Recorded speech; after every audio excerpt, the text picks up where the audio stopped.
Welcome back, Subaru fans, and all you other guys too. You know who you are.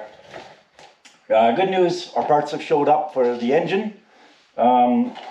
We've got our Gates timing component kit, which comes with new timing belt, tensioner, a few other parts in here as well. I believe all new pulleys in here too, so that's great. And then our Felpro gasket kit. And check this thing out. There are so many parts on this list. When you get to the bottom here, they just start giving up telling you what they are. It's one O-ring, three all capital O-rings, one capital O-ring. I guess those are just miscellaneous ones, or they have so many in here, they don't even know what they are. But this even comes, believe it or not, one rear main seal.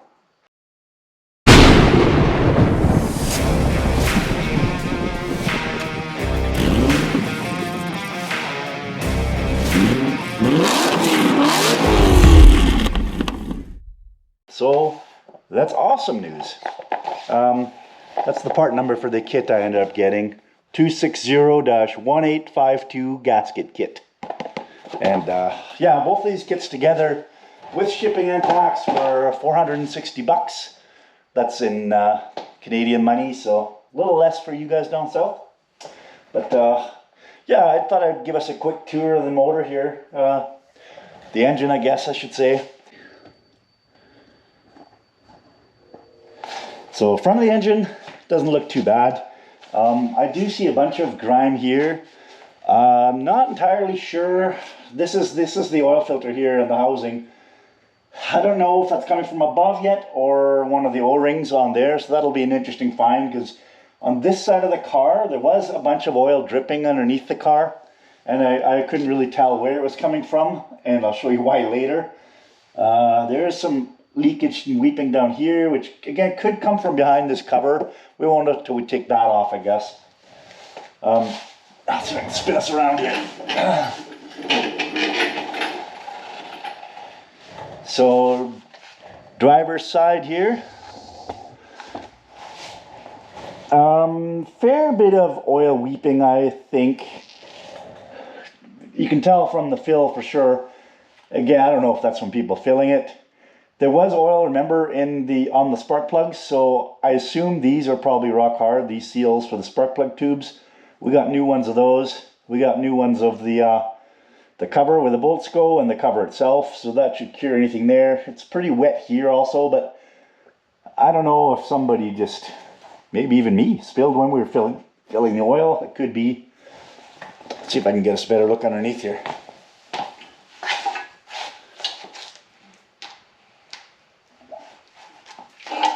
So,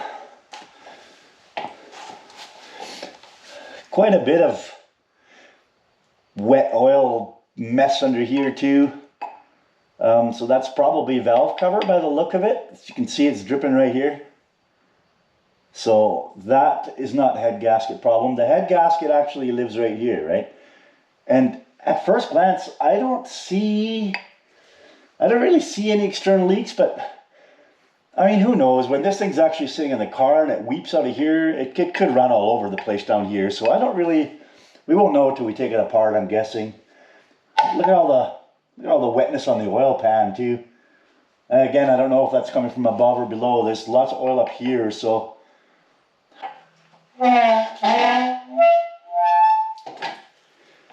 So here's a look at the other side. So this is, of course, the passenger side of the car. Yeah, and you can see a bunch of leakage here, but it's not all around this housing. It's all from the front here, so it could still be coming from the front or from the head gasket union right there. It does look wet, actually, now that I look right here at the head gasket. So, yeah, it could still be head gasket issue. One thing I wanted to show you guys.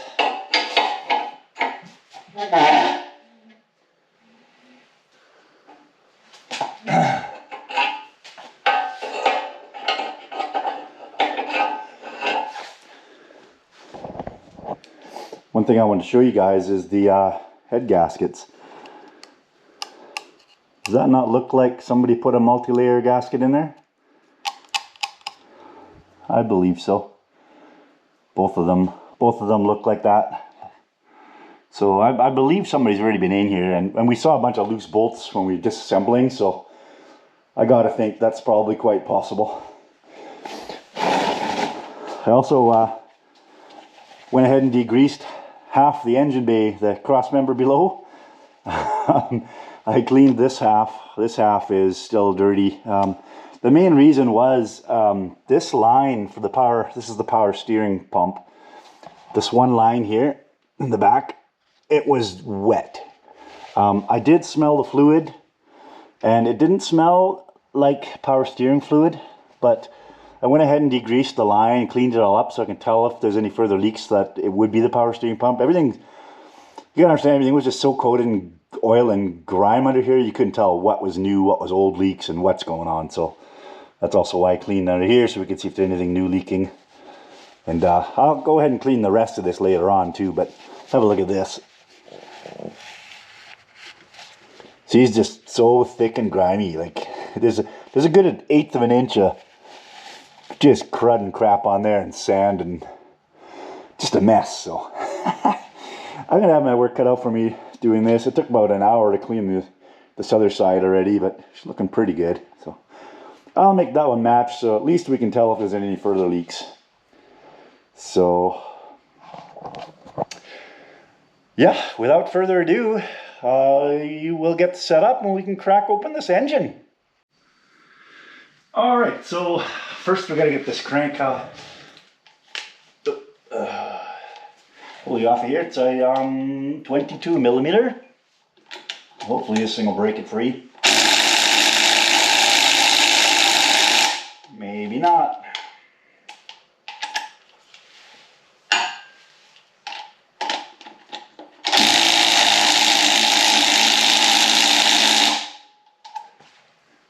We saw that coming. Probably everybody, hey? Alright. She's just gonna start off like that. Straight out of the gate.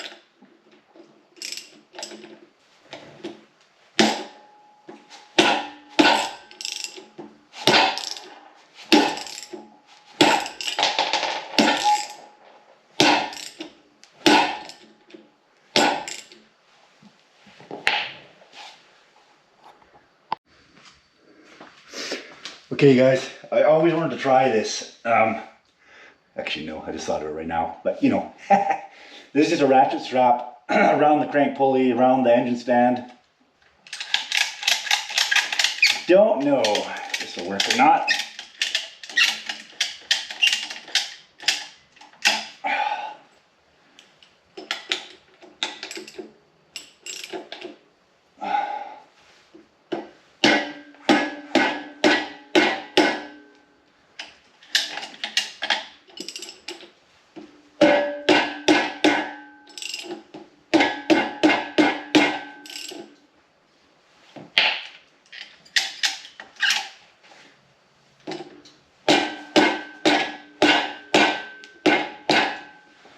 I don't know if I can get enough grip on it.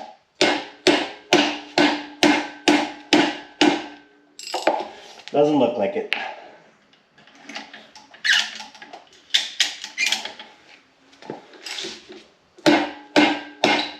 No. Okay, so I've just gone ahead and put a extension through the back of the engine there with the on the flex plate there, just to jam it into the engine. So that should keep it from turning. A lot of guys say to loosen this nut before you even take it out of the car, then you can lock the engine that way, of course. There's also another way where you put the breaker bar in and stick it up against the inner fender and run the starter to crank it loose. And I've always thought that was a bit scary, so I have done it once, but I don't know. It's a little barbaric, if you ask me. Here we go.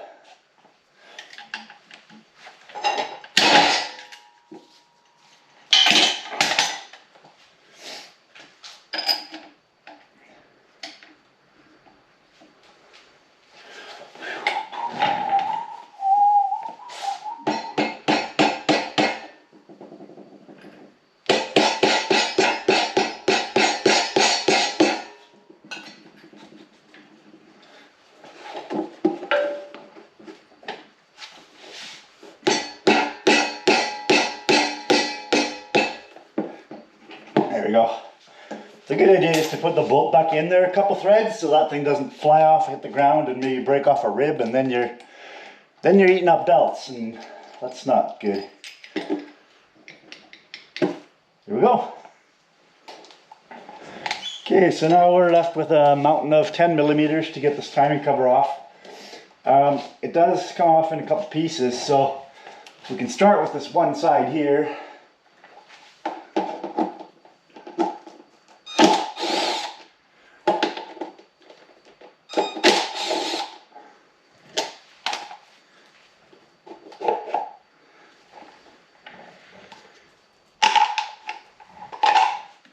And then the big one.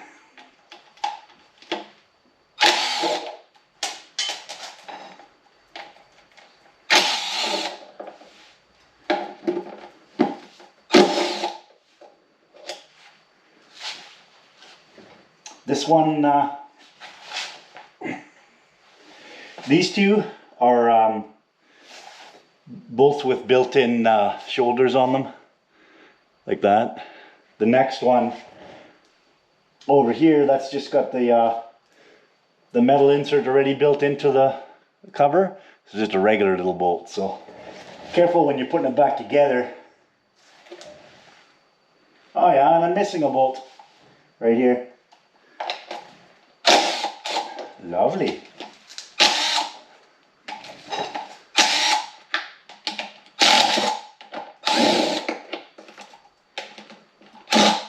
You know, I never like to make assumptions, but if the guy that did the head gasket on this is the same guy, obviously, who didn't put all the bolts back in and mixed some of them around and didn't tighten some of them, then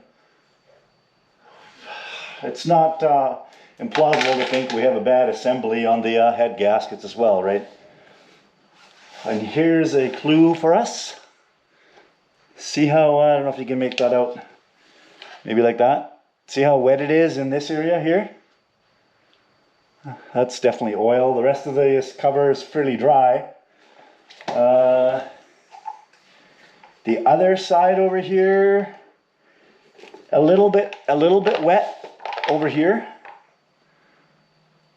So I'm gonna make sure I don't clean these off yet until we figure out exactly where that oil is coming from.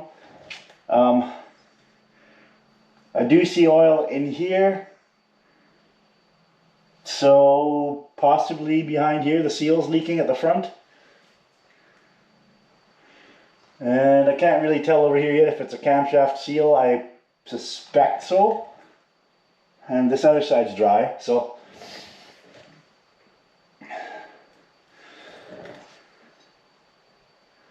that doesn't look very old. I don't know, it's an AC Delco belt though, so yeah, somebody's changed the belt. I assume when they did the head gaskets they would have probably changed the belt too, so that makes sense. Okay guys, so there seems to be a bit of confusion going around about the timing marks on the front of these Subaru engines. This is a single overhead cam. The dual overhead is a little different. You'll have, of course, two cam sprockets per side. But the single overhead cam is the simpler engine. So I'm going to take you in here. I'll show you from far first so you can see what I'm looking at here. These lines in the sprocket. So here on the pulleys, sorry, there's a line here, which is usually marked with white paint. There's a line carved into the cover here. Same with here. On the crank, there is a, right here, there's a line on one of the gears, on one of the teeth rather, and there's a little line here where the crank position, or the crank signal sensor is right here. It's a little line right there. Same with over here on the passenger side. There's a line right here on the pulley, and there's no line corresponding on this side, but it's where the split is in the head here. So right there where the two pieces join together, the two halves, that lines up with that. So when all three of these lines are pointing basically straight up at 12 o'clock, that means that's Subaru's safe place to install. All it's for is for installing the timing belt. It's not top dead center, nothing to do with that. It's just this, when this is pointing up, the pistons are all in their mid strokes, so it's a safe place because it doesn't matter what you do to these, you won't collide pistons and valves, because remember, this is an interference engine. So if this was in the wrong spot and you spun this, you would collide a piston with a valve, quite possibly. So to avoid that, they make the timing belt alignment marks when everything is mid-stroke, and then you're not going to accidentally screw something up. So also normally when you buy a new belt, it'll come with some paint lines drawn on it, and those will line up with those marks to make it easier to install your belt. So that's also very handy. There's also arrows here. I'll take you in a little bit. You can see there's also arrows on the pulleys here. There's one here, and there's one here on this pulley too. I hope you guys can see that. Get a little more light on it for you. There's an arrow there, and then we've got a matching arrow on this one over here, right on this sprocket here. So what those are your top dead center marks. So forget about the marks for the timing belt if you're looking for top center. To find top center, you have the arrow pointing straight up to that notch. That's your piston number 1 top dead center. And then for every 90 degrees that you rotate that, it'll be the top dead center for the next piston in the firing order. So that's an easy way to check that. But for our purposes, for the timing belt install, it really doesn't matter for removal to have it in this safe position, obviously, but I like to anyways, just in case I screw something up and twist one of these while I'm taking it apart. I know I'm not going to collide anything internally, so even if you're taking it off, I would recommend doing that, just to be safe. And then when you're installing it, the last thing you do is pull the pin on the tensioner to let the tensioner extend, and that'll put tension on the belt, of course. But for disassembly, I find it's easier to remove this pulley here at the bottom on the passenger side. See how it's just got a little bit of curve to it? It puts a little bit of extra tension on the belt. If you remove this pulley first, it loosens this up considerably, and then it's much easier. Then you can just, with less tension on the tensioner, you can just take this bolt out and remove the whole tensioner as an assembly and free everything up. So I'm going to go ahead and do that.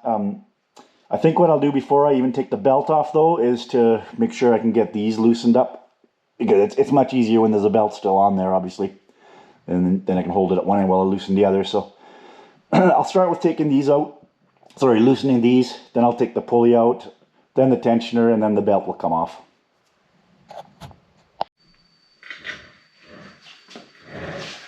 All right, so there's not a lot of torque on these usually, but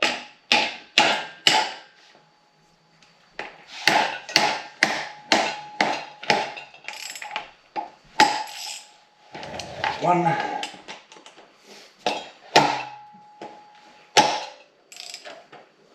There we go. And now we'll just go ahead and put this back in the safe timing position.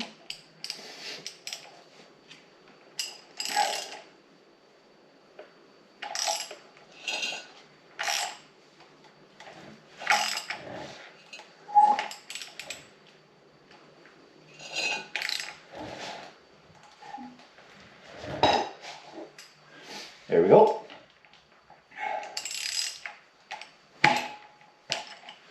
We're still good. I believe those are 14 millimeter.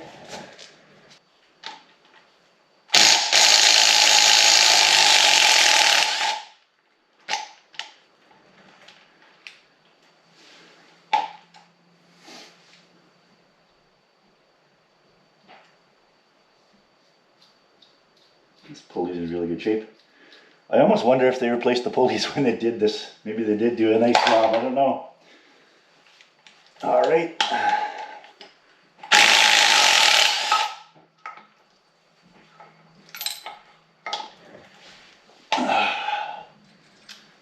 There's also a washer here. So the tensioner is hydraulic, so you can depress these and put something hardened in there, like a drill bit or something, and just depress them in a vise, put a drill bit in. Then when you go to, if you're going to reuse your tensioner, after you install it, you just put vice grips or something on it, yank your drill bit out, and this thing will tension up. So, made in Canada. So yeah, these were replaced. This one's actually in good shape. We'll probably keep these for spares. So now with that off, the belt is loose.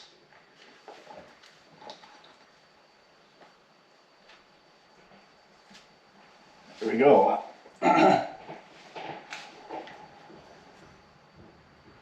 And yeah, our belt actually looks really good. I don't think this I would have even replaced this otherwise, but you know, while you're in there, and if you don't have the service records, you should replace these anyways, for the amount of work it takes to get to this point if you're just doing timing belt.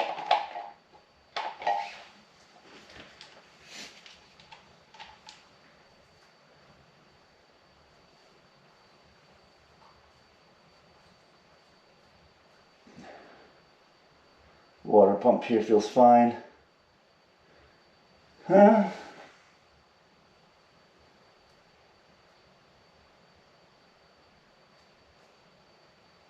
This one feels good too. Okay.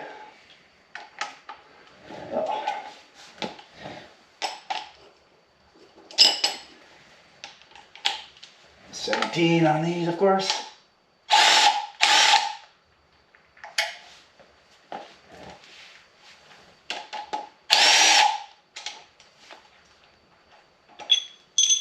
There we go.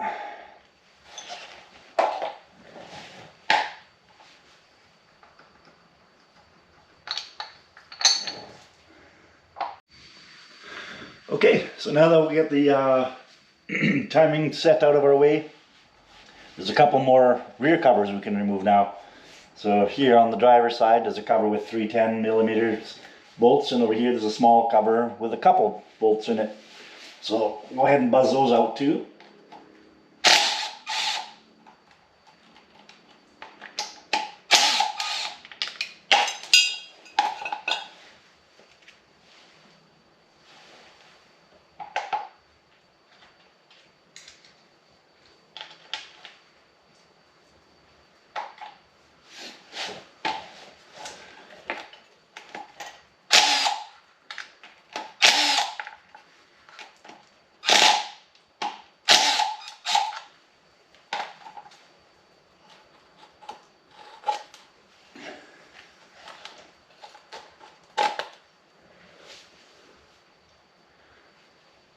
Yeah, look at the oil that's been leaking there. Wet here, pretty wet here. So we're going to want to redo this seal for sure. That side's been leaking. This side a little bit, not bad, but a tiny bit here too on the passenger side. Not nearly as bad as this side though, but yeah, we'll have to make sure we change those. So now that all the covers are off, there's we've got clear access to remove the heads, so we'll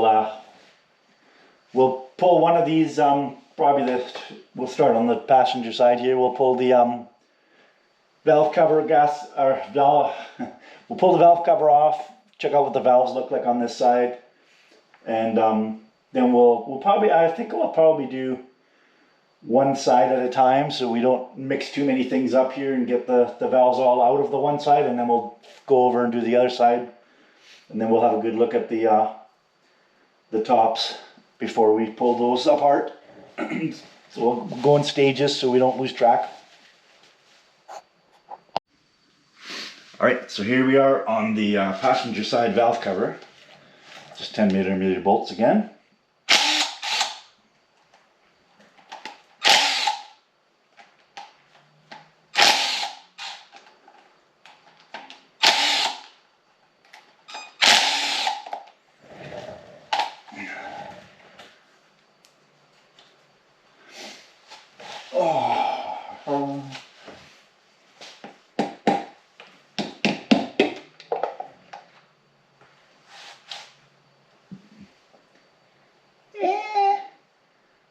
A little grimy in the cover.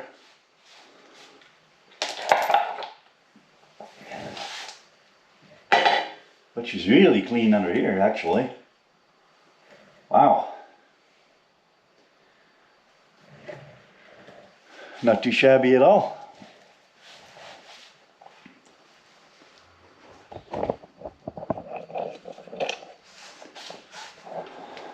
Looking really clean in there. I don't see any varnishing, any signs of bad maintenance or anything on this engine. Remember, this has 207,000 kilometers on it. Just that small touch there. But other than that, she's sparkling in here. Oh yeah. These seals for the spark plug tubes are hard as plastic. So we're definitely replacing, we're of course replacing those, but that's why those were leaking. This side didn't really look like it was leaking a lot of oil past the gaskets. A little bit over here, I think. It looks pretty grungy right there, but other than that, this gasket was doing its job actually. So it looks pretty good under here. No scoring on the rollers I can see. Yeah, she looks good. So spotted something interesting on the passenger side valve cover. See right there in the corner?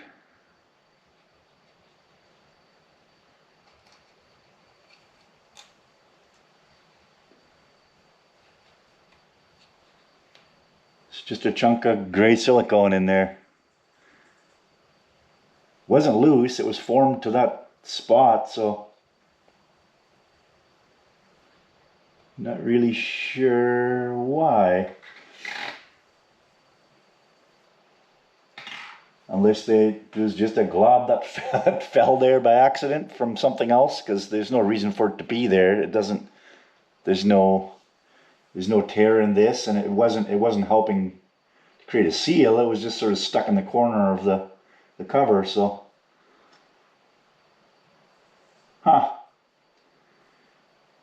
interesting. All right, let's get this driver's side cover off and take a look and see what this side looks like.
Wow, clean inside.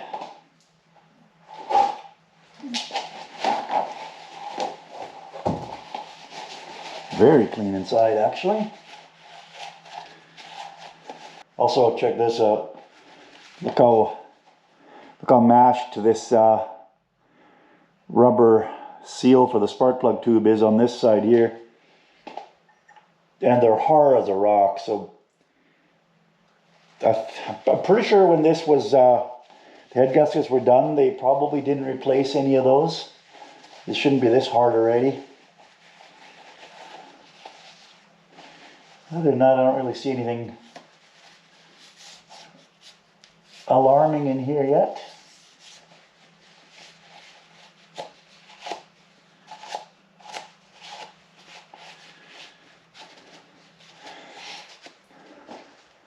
Did notice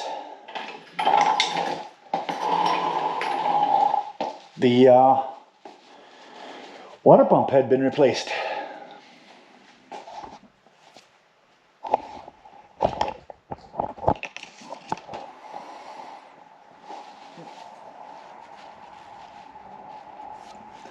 You can see Gates laser engraving in here. It says Gates on there, and it does look like it's newer than the rest of the engine for sure.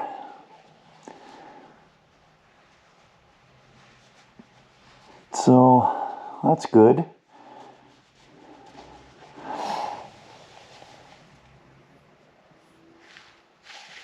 Looks like some antifreeze seeping here, maybe.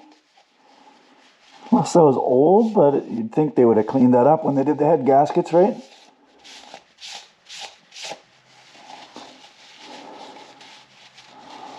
Definitely have to redo the thermostat. Oil leaking there. But that's just a strange spot for oil, isn't it? I'm guessing it came from above. Remember the fill tubes over here on this side, so pretty easy for a bunch of oil to just run down the engine too.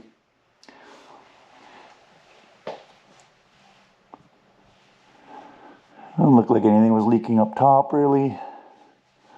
So yeah, we'll carry on. I did get a new toy. I got a cylinder leak down tester, so I might do a little trial with that just to see if we see anything on that number 2 cylinder where we had the lower compression numbers.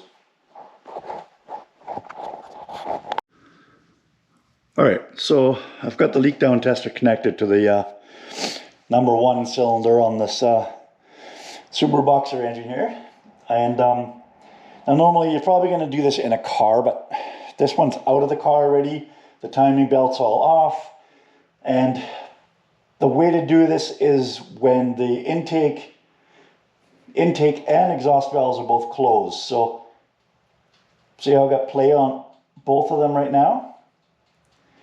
That means there's no loading on the valves. The springs are free to do their thing. They're expanded all the way, meaning the valve should all be seated on this cylinder.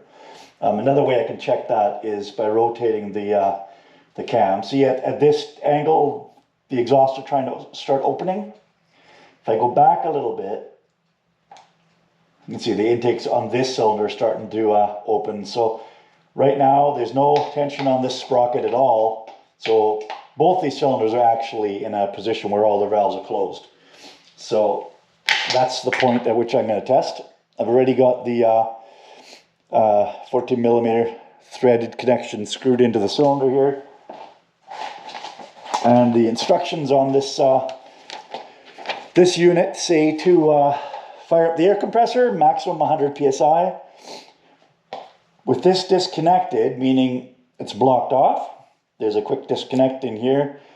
It's blocked right now. So now what we're trying to do is balance the 2 gauges. So there's a regulator they give you on here. And what I'm finding is it's really hard to get this to balance. I don't know, it's going. Before I tried twice and it either overshot or undershot. So there you go. You get it balanced like this at the 0 on the gauges. Like so. And then it says to hook up the tester. So I'll plug it in. See, a pretty bad number there.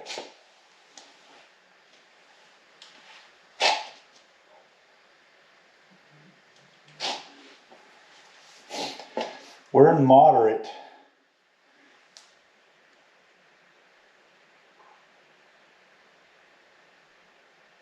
Hearing a little bit of leaking out of the intake, a little out of the exhausts.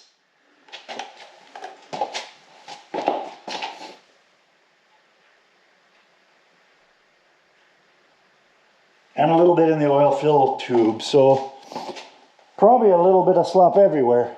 Keep in mind, you should do this with the engine warm, and this one's cold, so, you know, could be part of it. And the green. No leaks on the intake.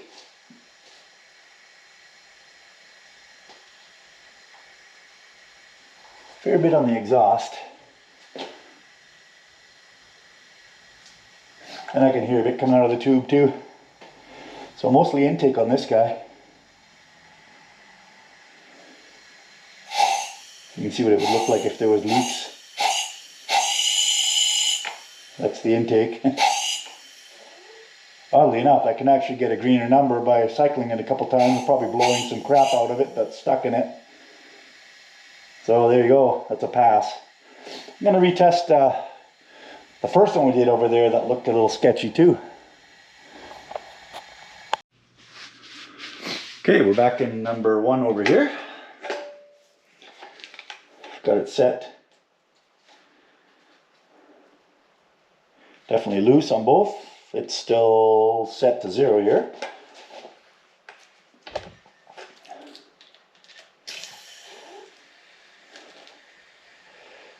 Well, interesting.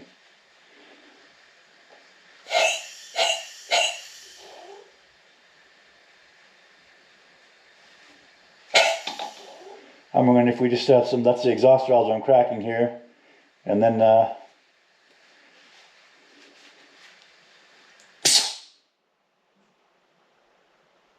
yeah, it's still balanced. I'm wondering if it's just blowing some crap out from between the seat and the valve and just letting it seal a little better. Let's retest number 3 here.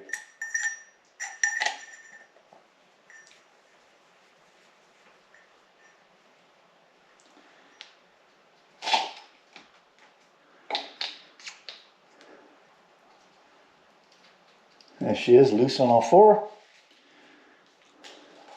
Gauges are still balanced.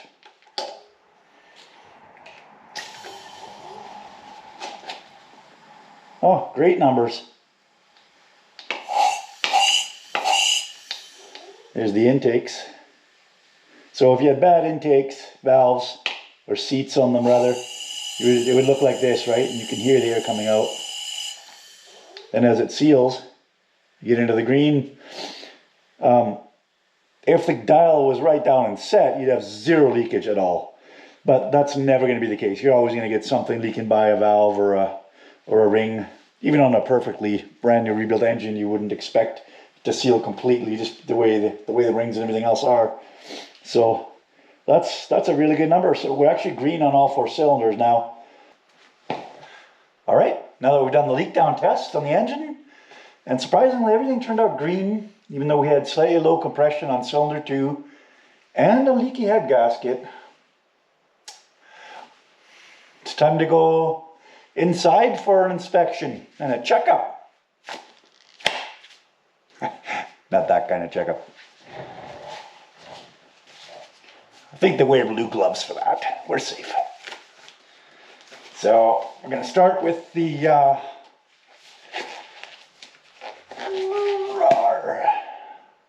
top, obviously. So checking the factory service manual. To remove the rocker assembly here, they want you to loosen it off in a certain order. A, B, C, D, excuse me, E, F, G, H. So we'll go ahead and do that. Wow.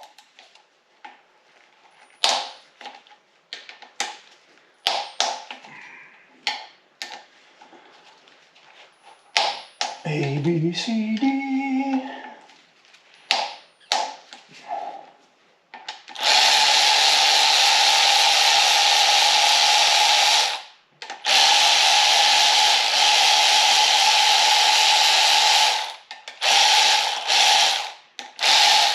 supposed to leave a couple threads in these so that you don't actually drop it on the floor, which I actually think is a pretty good piece of advice.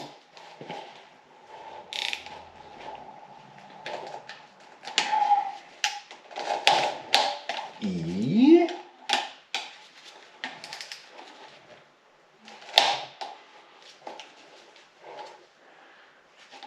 F.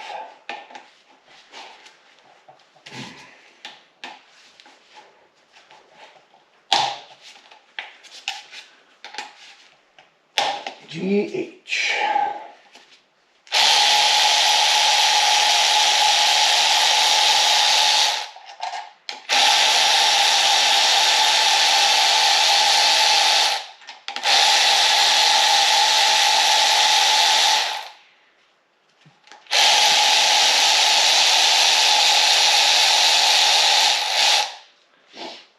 So on these single overhead cam engines, you can actually access the head bolts right here without taking these off, but since we're going to be taking this to the machine shop, I talked to him, he wants me to bring it in with just the valves attached to the head, which fair enough, we don't want to get any gunk in these anyways, but so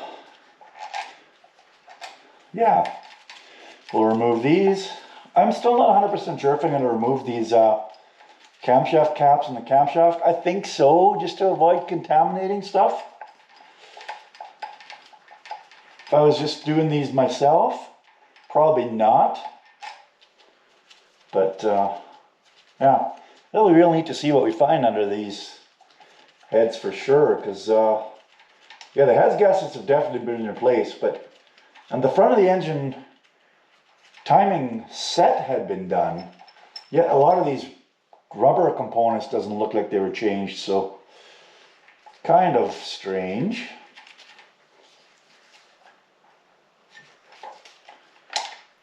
Okay.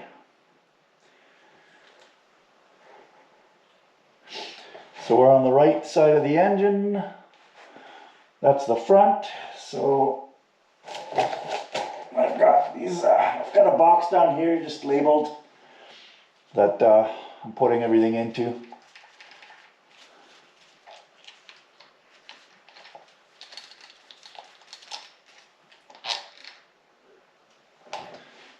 There we go. First look at the camshaft.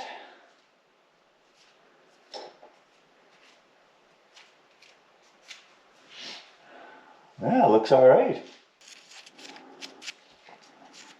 No edges or signs of wear in there. A little bit of dark sludge where the ruck or something was, but that's fine. Pretty clean looking engine overall, actually.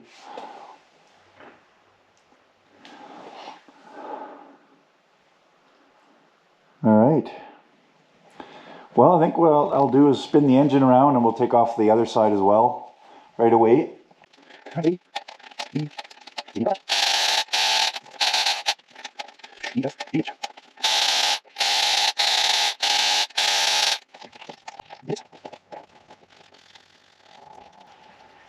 My threads you got! Good Lord.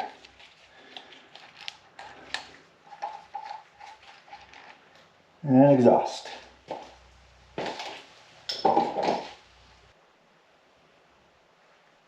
Yeah, again, looking really good.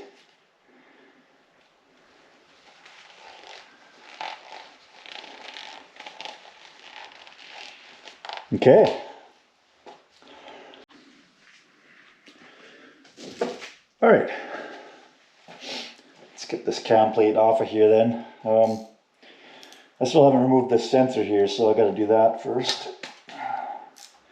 Still 10 mil holding him in.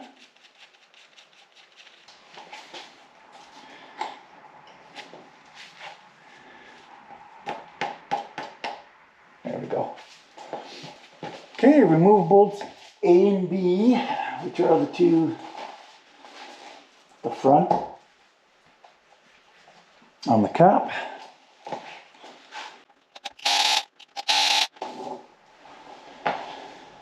Okay, next step is to do all the 5mm Allen heads in specific order.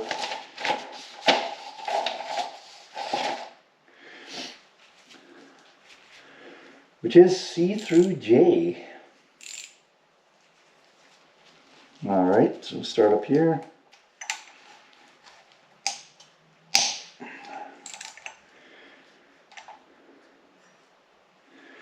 So it looks like it's just another cross pattern, of course.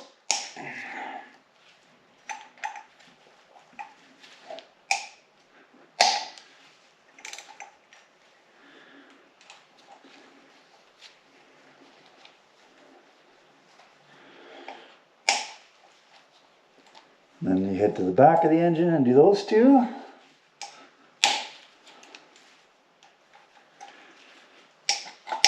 And then the two at the front.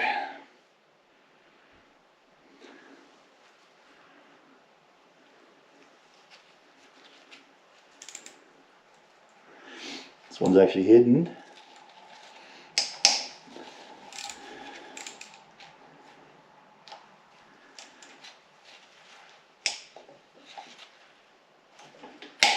There we go.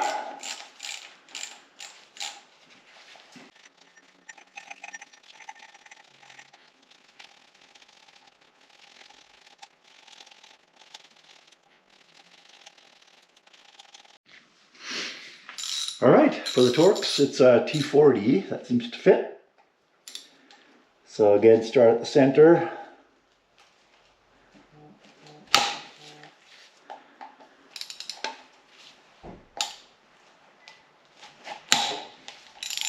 And then we crisscross.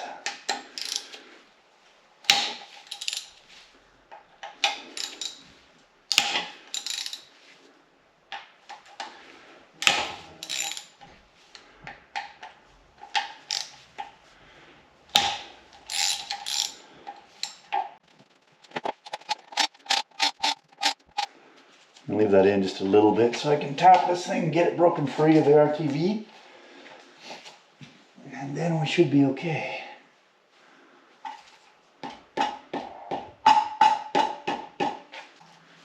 Nice little spot to wedge a screwdriver in on the back here.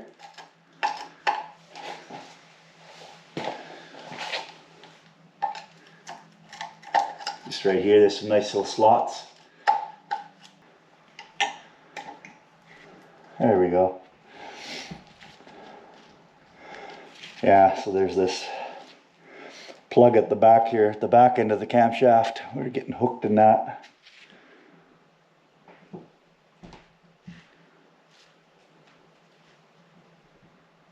Fortunately, this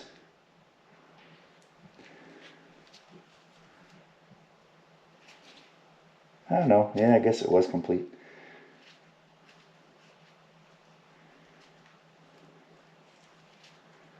Must have just ripped when it released, but looks like they had the seal all the way around. Looked like these were leaking at the back here, but I don't know. Maybe a little shy right here on RTV. You can see there's not quite enough in there to fill the void. Could be. Can't tell if somebody's redone this or if it was in the factory. Hard to tell. Now we want to really carefully take off the camshaft, not nick it.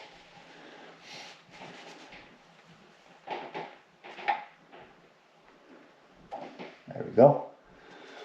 And these seals at both camshafts are definitely leaking. Looks a little worn, doesn't it? I don't know if those were replaced. This feels hard as a rock. And it was definitely leaking, so I'm assuming that wasn't replaced. Well, that all looks pretty good so far. So if you remember before, we were puzzling about why they have these size indicators on the box. And we're thinking it was for bedroom reasons, but I figured it out, guys. This is a severity of oil measurement. This box can clean up oil spills up to 1 inch in diameter. You just match this up to the stain on the floor from the engine dripping. Especially helpful for us BMW guys. We can just gauge how many towels we need to clean up the mess. Brilliant, brilliant. So we'll just go ahead and rinse and repeat on this side and get this cap off as well. And then we're on to removing the heads.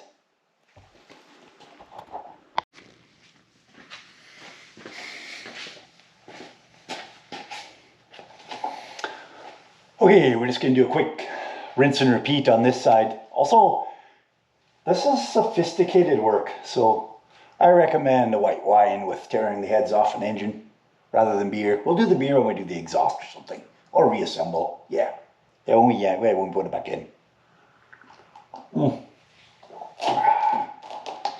All right.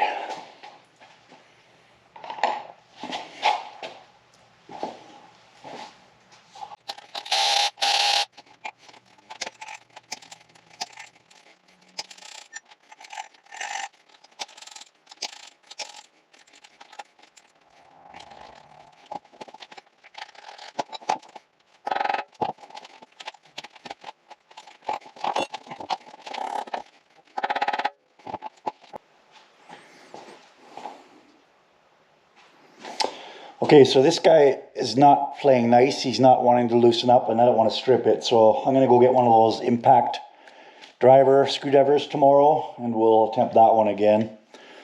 So I think we'll switch focus here, and we'll remove the head on the other side.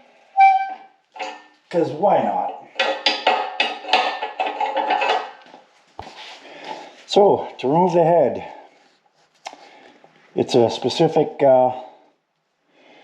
sequence. So it's a cross pattern, A, B, C, D, and then the middle E, F last. And it takes a very specific tool. I think it even says so on here. I mean, they even list a special part number for the table, but all you need is a 12.14 millimeter, and it fits really well.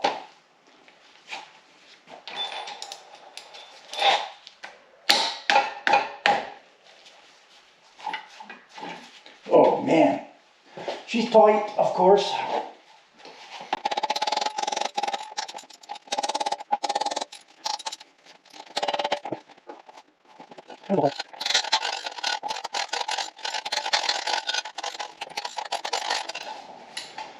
Okay.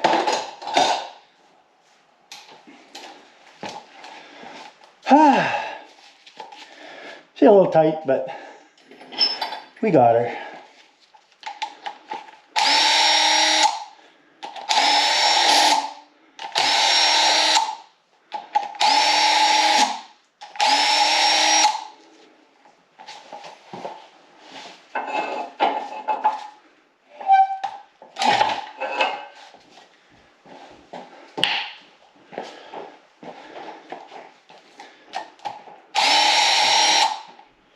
Okay.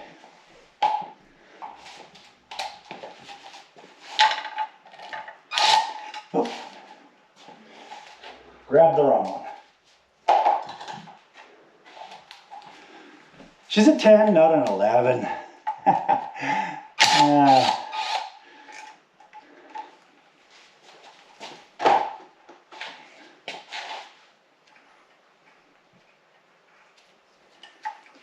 Put that little guy right back in there.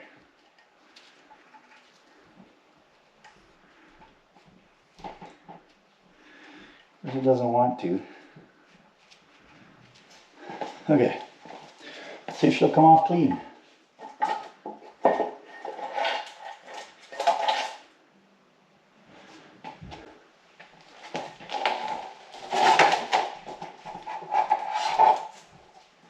So what do we got?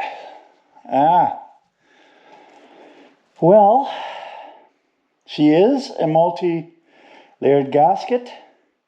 Happens to be of the Felpro Permatorque MLS variety. You know, I looked at these online at Rock Auto, and that's what I was going to buy for this job.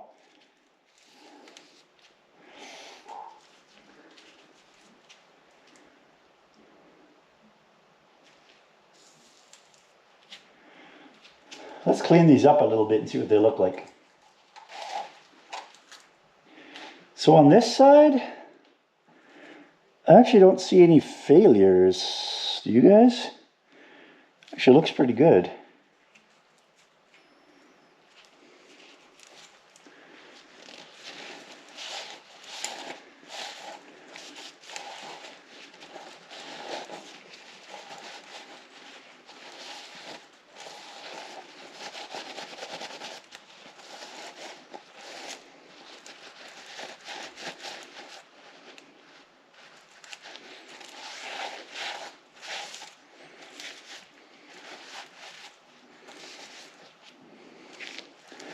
I wish we knew when this head gasket job was done. I'd be interested to know how many miles are on this.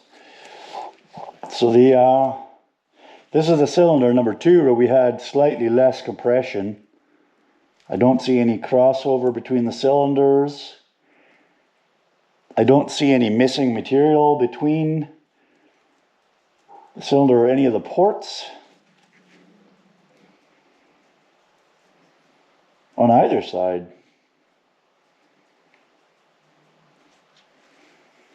Looks like there was pretty good contact all the way around. Maybe not here. This one here, you can see black all the way around where it was squished. Here you don't at the front of the engine. I don't know. I would have expected to see something more obvious here.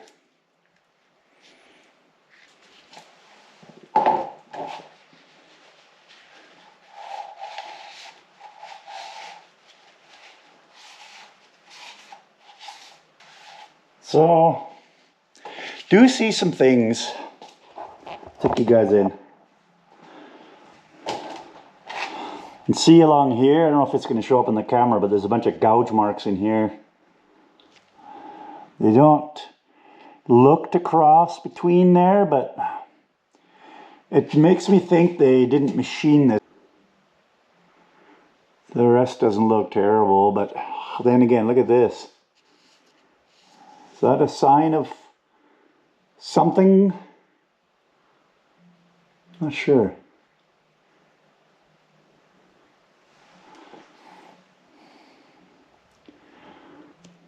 The cylinders look really good. You can still actually see cross hatching in there. That's impressive. I don't know if they did rings when they did this job. Not sure. Looks pretty good though. We're going to clean these up a little bit later, obviously. The tops of the pistons, I mean. Here's the head side. So we can see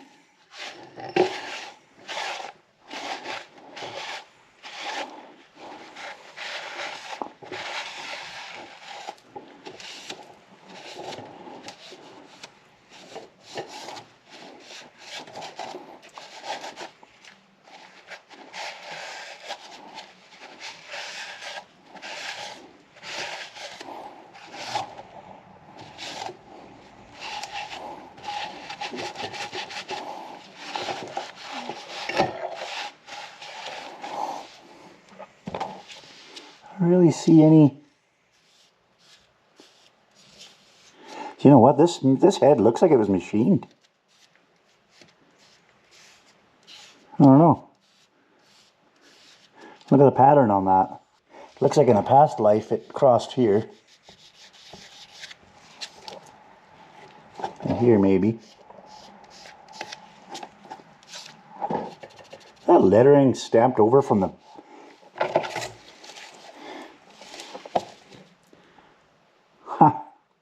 Interesting. You guys see that? The lettering looks like it's stamped over from the gasket.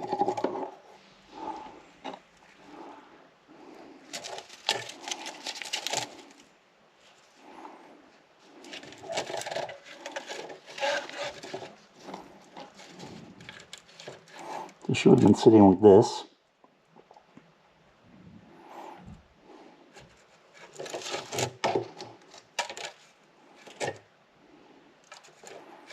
Yeah,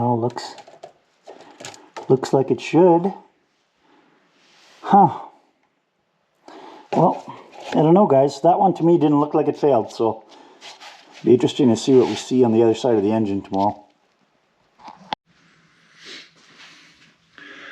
Alright, so went and picked up one of these impact type screwdrivers that when you hit it on the end with a hammer, it rotates slightly. There's a little spring-loaded mechanism in there, so we'll see if that'll get that stuck pulled out.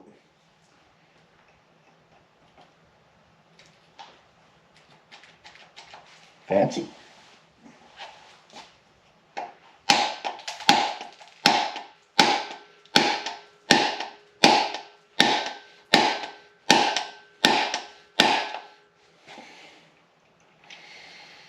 Wow, she's stuck good, guys.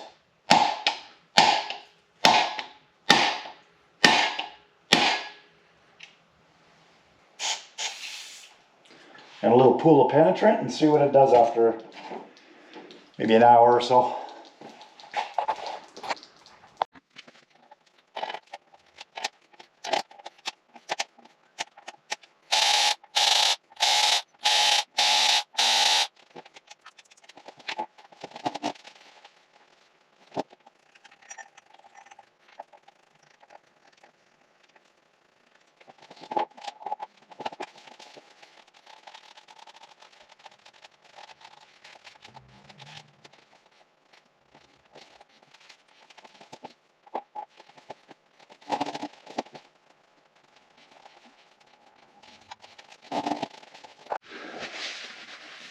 Alright, so here's the right side of the engine.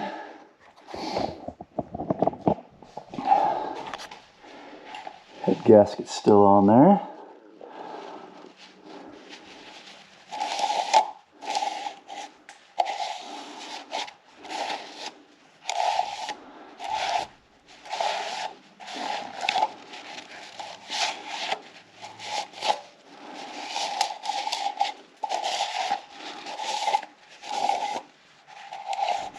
Wow.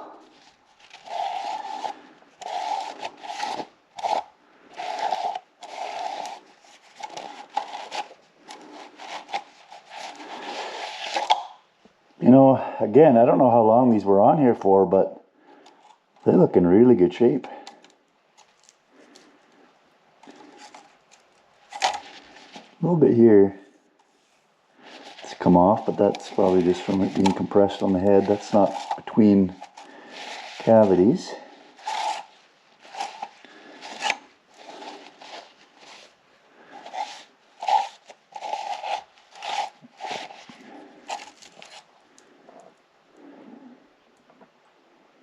Not seeing any sign of failure here.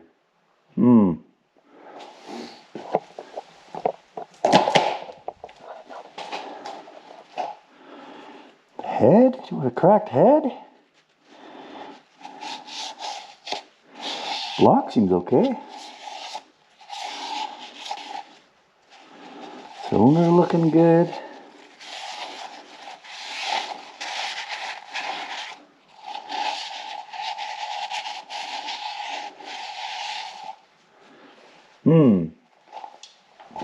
Let's look at the head.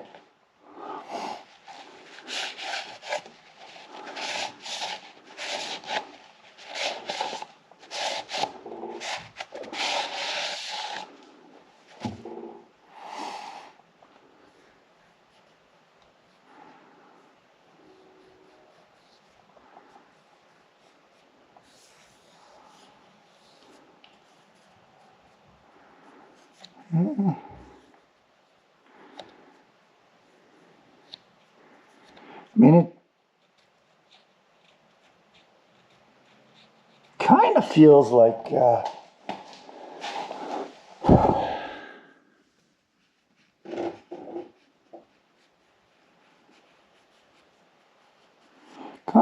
we've got some spots that are low here where they're darker still.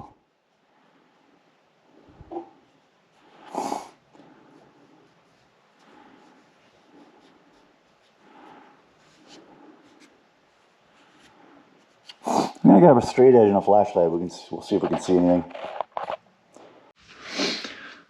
Okay, so I've got our mechanic straight edge here.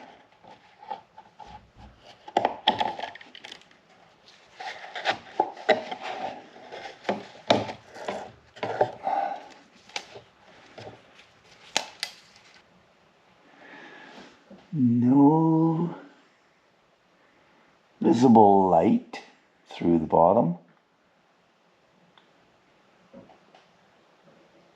Oh, take that back.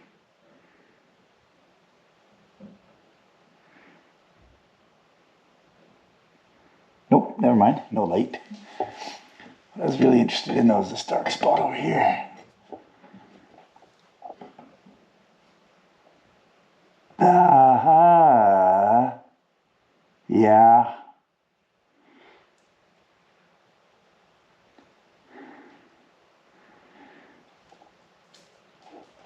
Oh well, you guys are gonna be able to see that, but I'll take you in.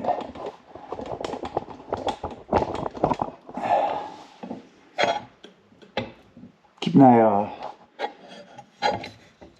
eye right here on this dark spot.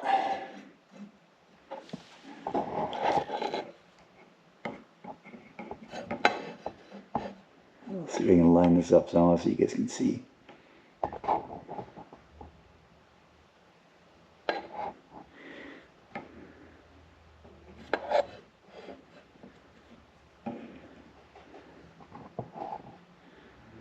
Probably not going to pick up on camera very well. See the light?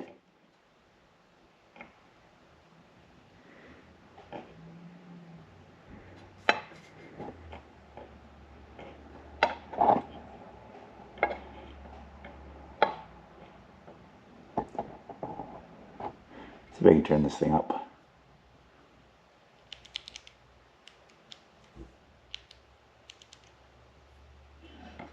There we go. Okay. Now you can see it. See the light through there? I should not be able to see any light through there. Where was that other spot?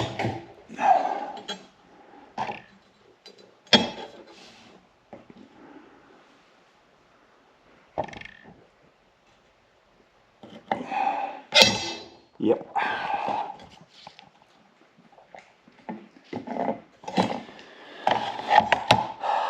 So this spot here, the low spot, so is this spot here.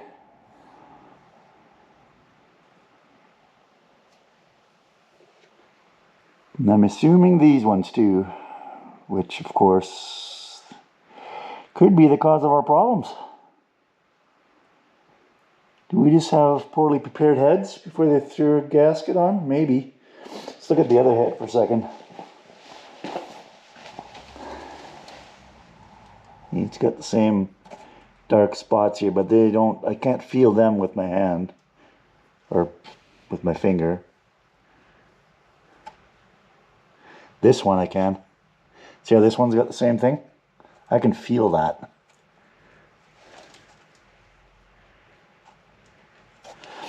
I think that's what our issue is going to be. Well, there you go. You throw a decent gasket at it. The gasket holds up, but it sure looks like we have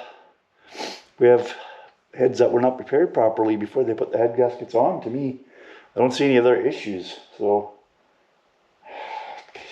kind of has to be, doesn't it?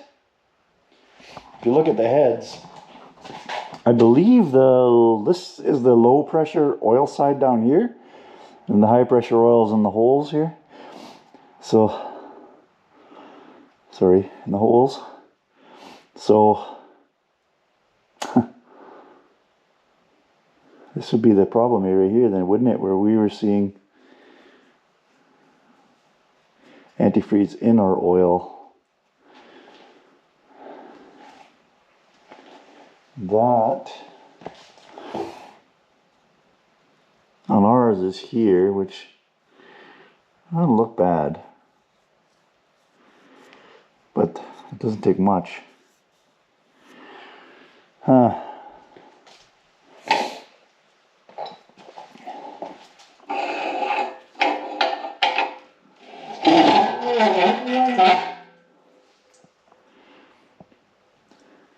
This side looks okay too.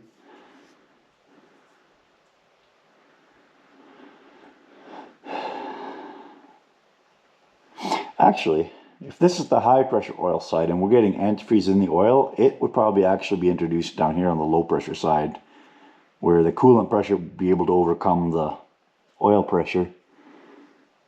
And we've got no marks here on the head, on the engine side at least.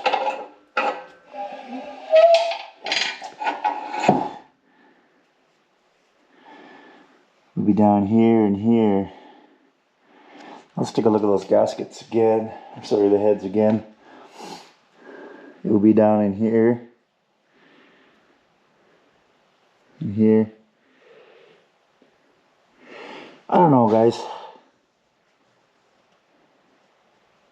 The machine work I've seen isn't usually this rough looking. Like it.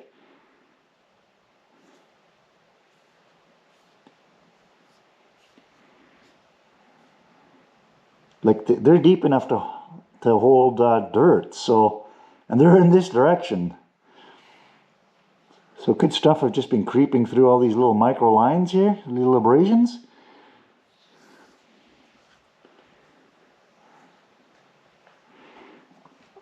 Do you usually see them this rough when you get them back?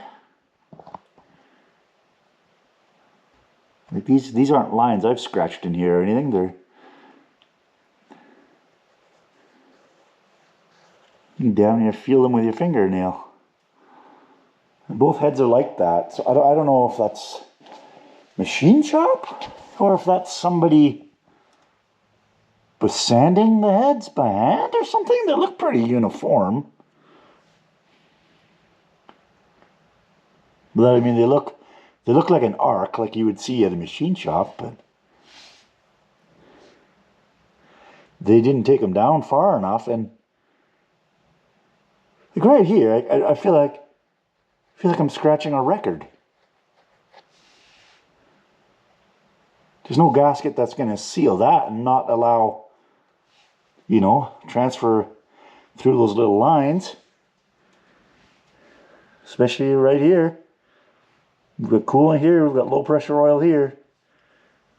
You're talking about 1/2 inch of grooved highway here on both sides. Like, if there was a needle on the end of my finger, this would be playing a song right now. Probably a, oh, your efforts are for nothing. I don't know, it'll be real interesting to see how these come back from our shop and then how this thing goes afterwards, because I mean, the head gaskets themselves look good enough to damage or reuse, except obviously they're crushed, but you know what I mean, they're not eroded. So even if there was fluid passing through there, it didn't erode them. So that's, I guess that's a bonus for Felpro's MLS gaskets, although who knows how long they've been in here either, mileage wise. I definitely want to take a really close look at this. This is the, on the automatics, you've got this cooler above the oil filter sandwiched in here. It circulates antifreeze around. But definitely want to take a look at that. Because if that sprang a crack, that would sure bring antifreeze into our oil too, wouldn't it? We should probably do a little leak test on that. If we pressurize this, I gotta take it off anyway to do the gaskets, but if we pressurize those two sides and we do a leak down test on that, make sure we're not losing anything to the inside where the oil would be. Yeah. Plans.